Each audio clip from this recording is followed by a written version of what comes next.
क्या पक्षी भी धोखा देते हैं? गरुड़ गरुड़ी की कहानी। एक विशाल जंगल था। उसमें पशु पक्षी और जानवर रहते थे। इस जंगल में नाना प्रकार की वनस्पतियां थी।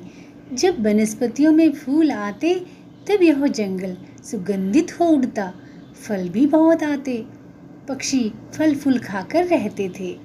फिर भी कुछ बड़े प्राणी छोटे प्राणियों को मारकर खाते। यह वन न्यायी राजा के राज्य में स्थित था, इसलिए मनुष्य यहाँ शिकार करने नहीं आते थे। कभी राजा राजकाज से उबरकर घोड़े पर सवार होकर यहाँ आता था और नदी किनारे बैठकर प्राकृतिक सौंदर्य का आनंद लेता था। नदी का पानी बहता रहता। नदी की मछलियाँ, मेंढक और कछुआ निर्भय होकर घूमते रहते। जंगल के बंदर एक वृक्ष से दूसरे पर उछल कूद करते रहते। मोर पंख फैलाकर जंगल में नाचते थे। उसमें भी बरसात होने वाली हो तब उनकी कला देखते ही बनती थी। पक्षियों का कलरव मधुर लगता। इस जंगल में गरुड़ भी रहते थे। ये गरुड़ सांप और अन्य जीवों को मारकर खाते थे। इस जंगल में जीवों के कम होने पर गरुड़ दूसरे जंगल में चले गए। अब मात्र एक युगल ही बचा था। अभी हाल ही में गरुड़ी ने 2 बच्चे को जन्म दिया था। वे भी चले जाते, पर छोटे बच्चे को लेकर कहाँ जाएं, कैसे जाएं? अब उन्हें बच्चे होंगे या नहीं, यह तो भगवान ही जाने। इससे पहले उनको 4 बार बच्चे हुए थे और चारों बार जंगल में आग लगी और वे बच्चे छोड़कर भाग गए थे। वह बच्चे दानव अग्नि में जल मर गए थे। इस कारण इस बार जो होना है पर वो बच्चों को छोड़कर नहीं जाएंगे, ऐसा निश्चित किया था। गरुड़ गरुड़ी दाना पानी लाकर उन्हें खिलाते रहते। इस जंगल में फिर एक बार आग लगी। पशु पक्षी जान बचाने के लिए भागने लगे। उनका चीखना चिल्लाना मच गया। सभी पशु पक्षी भाग निकले। अब तो मात्र गरुड़ और गरुड़ी तथा उनके बच्चे ही बाकी रहे। गरुड़ गरुड़ी से कहता है, चलो हम भी यहाँ से भाग चले। गरुड़ी ने कहा, तुम पागल हुए हो, कैसे भागे? हम तो भाग जाएंगे तो अपने इन बच्चों का क्या होगा? गरुड़ ने कहा, गरुड़ी तुझे बुद्धि नहीं है। इस जंगल से सभी पशु पक्षी भाग गए हैं, केवल हम लोग ही यहाँ हैं। ऐसे समय में अपना जीवन बचाना होता है। गरुड़ी कहती है, तुम भी ऐसा सोचते? गरुड़ी बोली, तुम तो निर्लज्ज हो। ऐसा कहने में तुम्हें थोड़ी भी शर्म नहीं आई?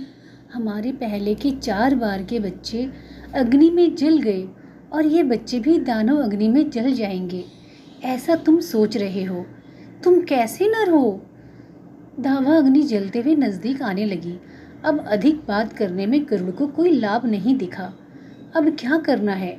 गरुड़ ने गरुड़ी से कहा, तुम मेरा कहा मानती ही नहीं तो मैं क्या करूं? यहाँ रहेंगे तो हम दोनों जलकर मर जाएंगे और मैं तो जीना चाहता हूँ। तुम रहो, मैं तो चला।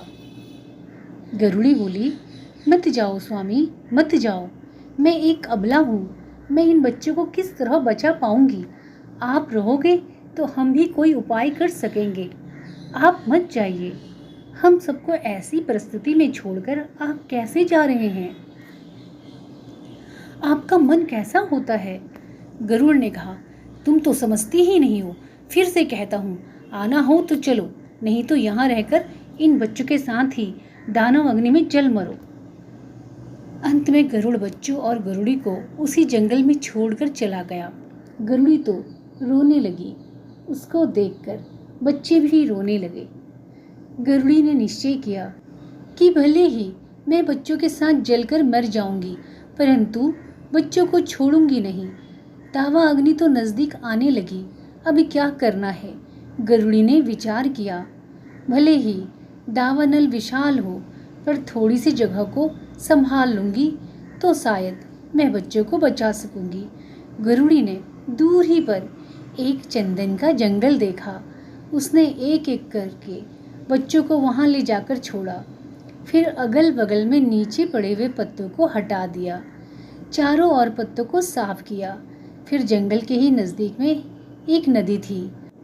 उस नदी में पानी का एक निर्झर था। वह झरने पर जाकर अपनी पाखें भिगोकर आती और बच्चों को जहाँ पर रखी थी वहाँ उसके पास दुर्वा की अग्नि पर पाखें झटकाती। वह पानी छिटक कर अग्नि को बुझाती। अग्नि पर पानी डालकर वह फिर पाखें भिगोने नदी पर जाती। इतनी देर में तो अग्नि फिर सुलग उठती। ऐसी भयानक परिस्थिति खड़ी हो गई थी। गरुड़ी तो दिन रात पानी में पाखें भिगोकर छांटने लगी। अब तो वह थककर लथपथ हो गई। 1-2 दिन के बाद दानव नल शांत पड़ने लगा। फिर भी गरुड़ी तो पानी छींटती ही रही। एक बार वह पानी में चोंच डुबाकर आ रही थी, तब वह पानी के भार के कारण गिर पड़ी थी। वह जस की तस पड़ी रही। काफ़ी समय हो जाने से उसके शरीर पर चींटियां चढ़ गई। फिर रात्रि के ठंडे पहर में उसके शरीर में चेतना आई।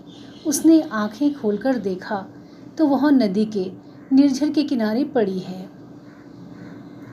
उसको जंगल के दवा नल की घटना याद आई। बच्चे याद आए, परंतु अब जाए कहाँ? सर्वत्र अंधेरा व्याप्त था।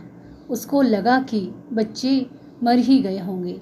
ऐसा विचार करके वह रोने लगी।